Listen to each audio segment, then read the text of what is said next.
Hello, this is Pharaoh Vincent with Nation 473. And today, I wanted to go over a topic that I've been asked more than I can possibly say in the last couple of days. And it's a pretty simple one, but it comes down to about three different categories. The topic is, how do I go to mid-range from being a long-range city specifically, but I mean, you can do this for melee, but it comes down to, how do I transition? What do I need to do? What are the steps involved to transition to mid-range?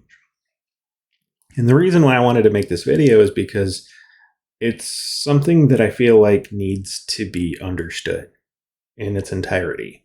When should you make that transition, or should you do it at all? Obviously, if you're considering it, there's a reason you're considering it. And so more and more people are starting to want to transition in my alliance. And so that is the purpose of today's video. Let's talk about it, right? So the first section of this video really comes down to, what do you need to know before you transition to mid-range? Is it right for you? Right? And this actually works for brand new cities, also works for transition. So like if you wanted to just start off as mid-range, should you do it, right? You can answer both of those questions by understanding a little bit about what is a mid-range city good at. So a mid-range city is very good at fighting and taking on other long-range cities. They don't really do very good at fighting against big crowds, giant teams, fighting alongside other long-range cities, right? Like they don't do a good job of being in a long-range alliance fighting directly with them. And I'm going to pull up this report just to kind of show you what I mean by that. Because you see here, this battle, we have a few mid-range players in it. We also have a lot of long-range players. So, I'm mid-range. My losses are high. This is a long-range player. Losses are low. This is a long-range player, but the losses are high. Looks like they sent zombies. That's part of the problem. And they sent a ton of melee. And EMP cannons, which are fragile. So that makes sense, right? Long-range player. Long-range player, long-range player, long-range player, right? So as we go down, the other mid-range player, Cedric, lost a lot of units. We did a lot of damage, like don't get me wrong, Cedric did 670k worth of damage in the time that we were in there, but we did lose out, right? The long-range players there. Mid-range player lost quite a bit of units. Also happened to keep a lot of units because of wounded ratio and things like that, but still, the mid-range players are losing out. So the reason why that is comes down to when we watch these actual battle reports. So we're going to watch this video, and I want you guys to pay close attention to this number up here on the left. Those are my troops. As this battle rages on, you can see all of the different reinforcements coming in. The melee starts to die right now. And the enemy is now on top of our troops. These two units are attacking the, rockets. And you can see here, as reinforcements are coming in, they took out all of our rockets. I'm down to 3 units, just my Titans and Warplane, right? So the reason why mid-range players struggle, like Cedric and I especially, and all the other mid-range players, is because there's less distance between the front line and us, right? So there is less distance, which means that we're providing extra front line for all of these people who are currently behind us. Right, so all of these EMP cannons and all these other things that are currently there, we're providing some extra frontline for them. So that's that's the negative side of being a long range player, or sorry, a mid range player in a long range alliance, right? Is you more or less act as a meat shield. But because you're hitting long range troops primarily, you end up getting a lot of kills. And the reason behind that comes down to these special abilities right here. So overshoot, I just call it the rockets. I don't know. Every 3 attacks will cast overshoot, dealing tons of damage to a single enemy, prioritize attacking enemies back row within range. So, and that's within the attack range of 2.5, right? So there's a range thing. Sometimes you can get a little bit of shenanigans where the snipers will be slightly out of range. Most of the time they're not. It's why positioning matters a lot for a mid-range city, is because you want to make sure that you're within range of their back row troops. So, long story short, I'm hitting long-range troops. So if you look at like the T12 sniper, their base hit points are 1,173. And just comparing that to a single T12 tank is, of course, 22,260, but that's 10 units. So if you just throw a decimal point over, it's 2,222 hit points, right? Or 26 hit points, sorry. So it's, double the base hit points, right? And that's true even like the T10, shredders have more hit points than a sniper does, and they have defensive advantages. And a lot of people stack melee hit points. So why are we doing more damage? Because we're hitting long range troops. That is the reason why.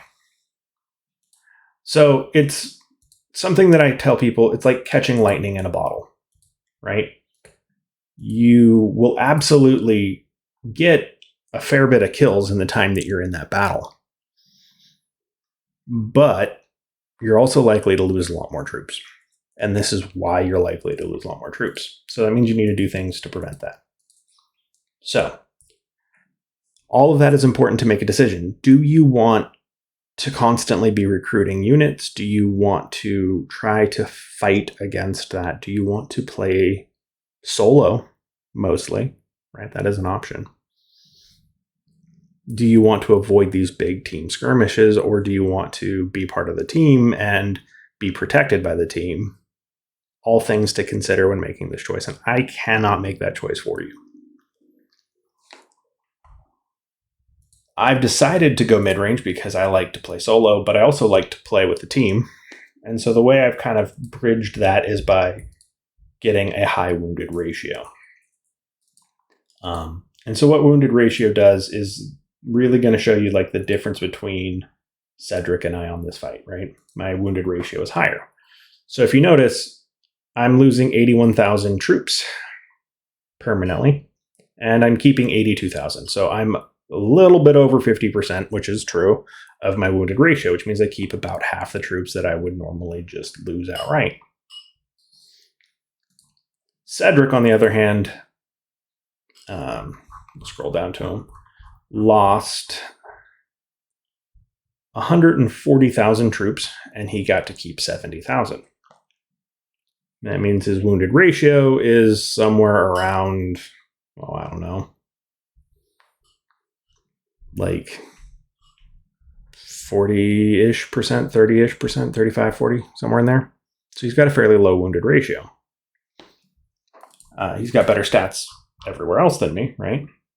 But that's why he lost more troops than I did, is because his wounded ratio is lower. Same thing for Miss Rabbit, right? This is the city that I started this channel on, right here. I know it has a high wounded ratio because I believe in that. And same thing, right? Like it's over 50%. That one's even better than mine, right? It is way over 50% wounded ratio on this particular one. So kudos, good job.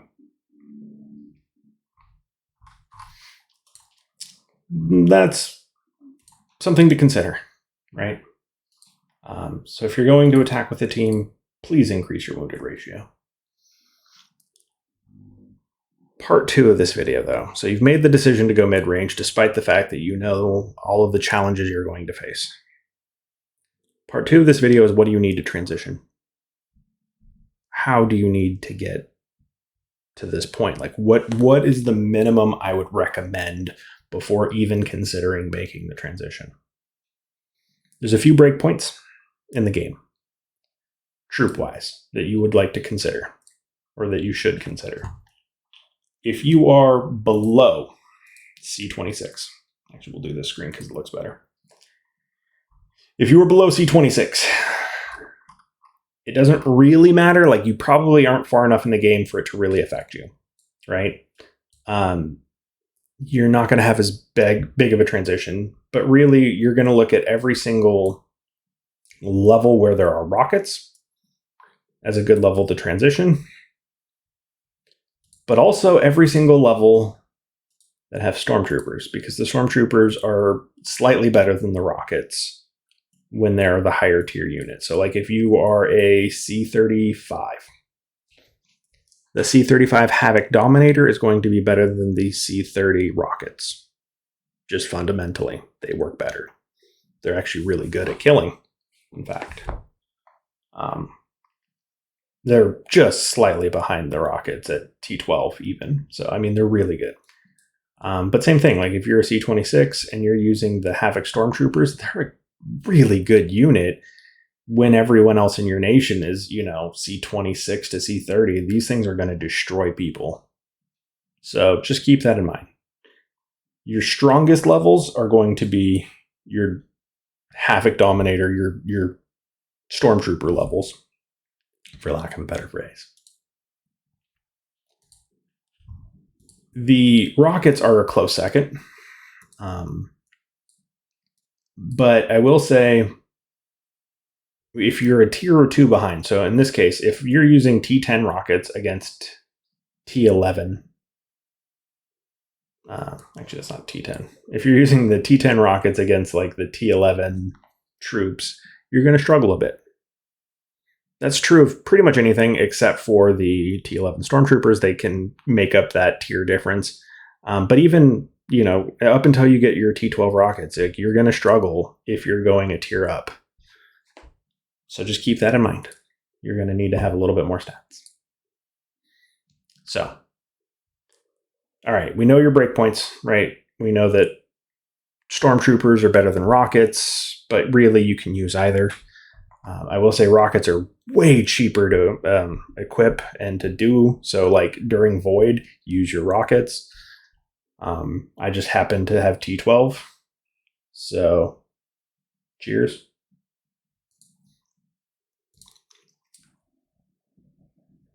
So what comes down to the next one, right? Like what's the next thing you need?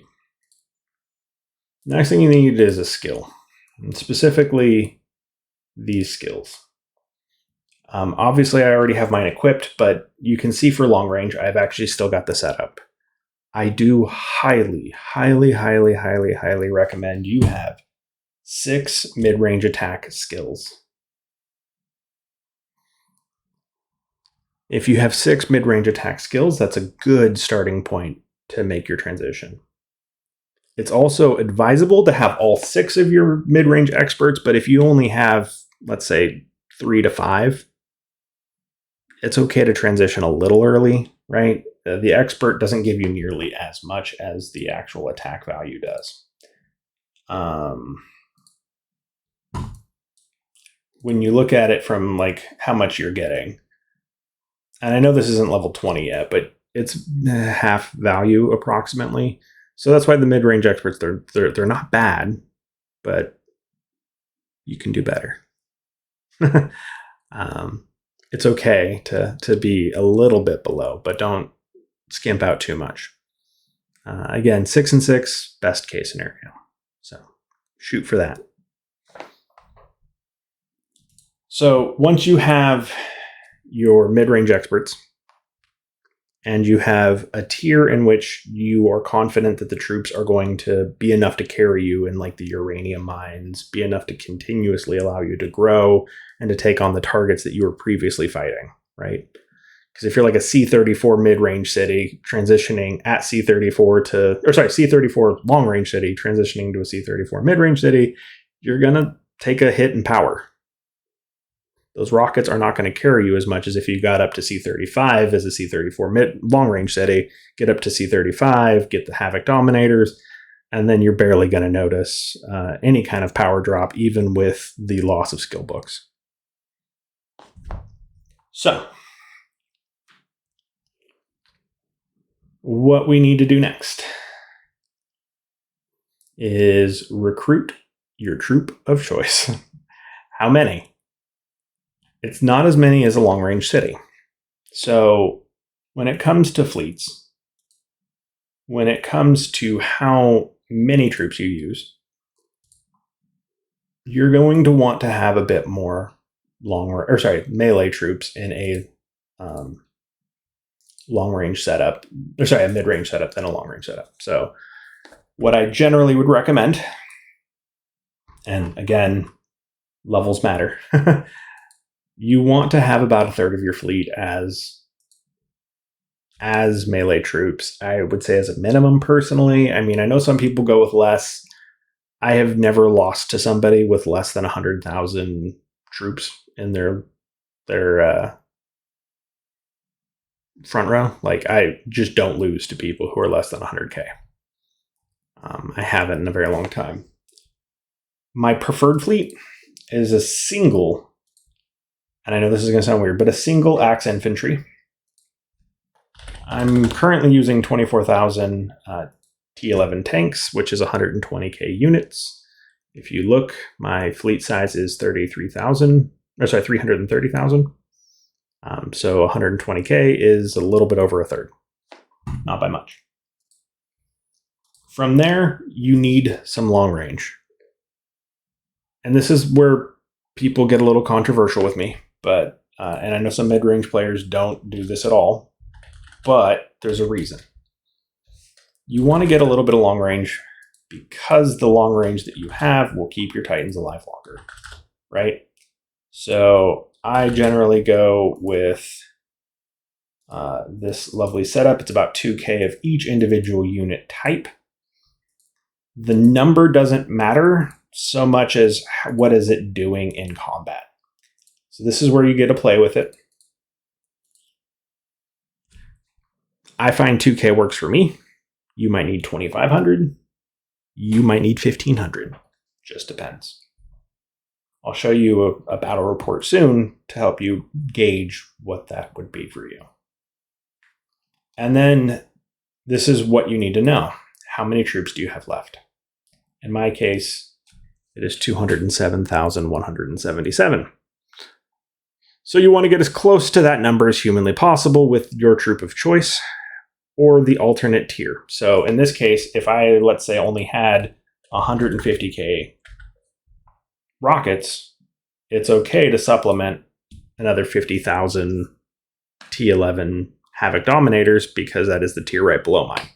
If you have 150K T10 rockets, it's okay to put 50-something thousand, 60,000 T9 Stormtroopers. That's fine. That would be what I'd recommend, is just whatever the tier below that is, that's what you want to use. And that kind of covers your main uranium mine fleet. When it comes to attacking cities, right? When it comes to loss events, again, I always drop this down because you don't need as much when you're hitting a city. Well, it's not that you don't need as much. It's that if you're going for losses and you're attacking with a team, you need to carry your load of melee. So I usually go with at least 50K, which is what, like 25,000? No. 50K would be 10,000. Sorry, had to math. And so that's going to drastically change your troop type, right? So you'll see here, now I don't have enough rockets, so I need to recruit more for like Void, stuff like that. Things to consider. So I know that's a lot of information. I'm going to kind of pause there on fleets and just say, you're looking at 30% or so of your fleet as melee, a little bit of long range to keep your Titan safe, and you're looking for a little bit, and the rest is just rockets or Havoc Dominators is my preferred, and of course supplement with the other one as needed. So let's show off. I think, are you the mid-range person I've been fighting? Hang on. I'm going to find another mid-range city that I will be beating here and there. So one moment. I got to find it. Here we go. That was this first one. Okay, so let's talk about this guy. First off, he has more long-range attack or mid-range attack than me, right? 11, 14 something. So higher stats. T12 zombies. T12 rockets. Nowhere near enough melee. Using some gunners, which I wouldn't even use those. I'd use the Dominators over the gunners every day of the week in the uranium mines. And you can see here, stat-wise, really low melee hit points, decent mid-range hit points, decent stats around that. So the guy's got good stats. It's not that he has bad stats. His Titans do next to nothing this fight compared to mine. So why? As we see, there's an open field back here. Already, my Titan Destructive Ray is hitting his Titans. My female Titan's tail is hitting his male Titan, right? Like, there's nothing hitting any of my troops at this moment. So my Titans are still healthy. They're still fine. They're doing perfectly okay. So pay close attention to the first 10 seconds. Lightning goes off. Tifa bombs. Destructive Ray, Tifa bombs, and Medici are all hitting down here, whereas on the other side of the map, all of my officer breakthrough skills, all of my indiscriminate damage for my Titans, it's all hitting his Titans. His Titans die way before mine because he has 0, and I do mean 0, long-range troops. If he puts in just a couple thousand, it's enough to get you through the first 10 to 15 seconds. And that's really all you need. You don't need much more than surviving this initial onslaught. You want your troops to be stopped and still have back row. You want to have a back row troop up to the 12-second mark, if at all possible, because right there, right at the 12-second mark, watch a little blue circle appear underneath of these cannons right now. Ish. There. That right there would have been the death or at least maiming of one of my Titans. On the opposite side, same time. Those are Medici bombs, by the way, for anyone who doesn't know. On the opposite side, those Medici bombs are going to hit his female Titan. The reason his female Titan went down almost 60% of its life is because of Medici bombs. And those Medici bombs will target long-range troops before they will target your mid-range or Titans. That's why they're there, is literally to help me survive the first tier of Medici bombs. Right there in the 34-second mark, another one went off, and my Titan dropped 30% of its hit points. Now, that just tells me that I'm a lot stronger than this guy. But still, 30 seconds into the fight, your Titans have a chance to do a lot more than 12. So, cannot harp home enough about why you need some long-range troops.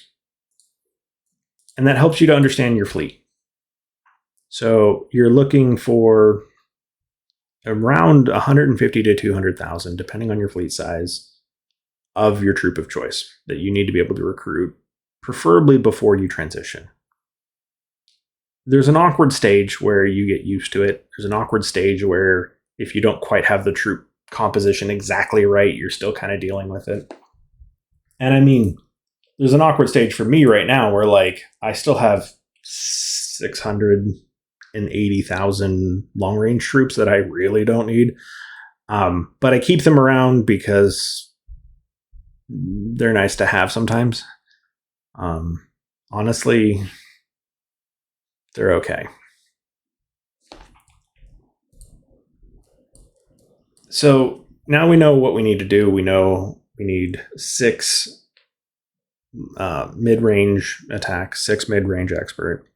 We need about 150 to 200,000 rockets or Havoc Dominators.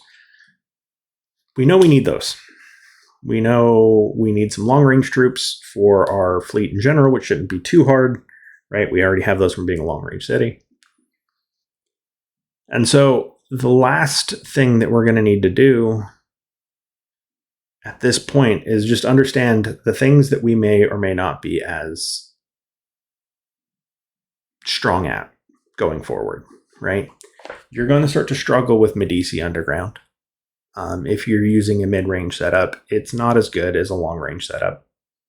In fact, with Medici, I oftentimes use the long-range zombie tank formation. There's a few videos out there on that. I haven't made one, but I also don't want to like copy somebody else's video, so I might try to put a video description just showing that from another YouTuber. We'll give a shout out to Lumberg. He made one recently. And that's the same formation that I've been using ever since I was a long-range city. So something like that might benefit you more or just as much being a mid-range city. Like I honestly get better results using long-range troops on Medici as a mid-range city. The elite zombie, I use mid-range troops, but I mean there's some people that are a little bit weaker than me that get to pass me because it's hard to be a mid-range city and do that. Like Cedric has good stats and struggles on the zombie ghoul too, right? It's just something that we don't do as well because there's not as much distance between us and our good damage dealing troops, right? So PvE events, things like Medici, you may not do as well with mid-range troops, and so you might need some long-range troops to cover that, right? Just play around with your setup. Figure out what makes sense for you. Figure out what feels good for you to use. It's going to take time. But you're going to start being able to really kill a lot of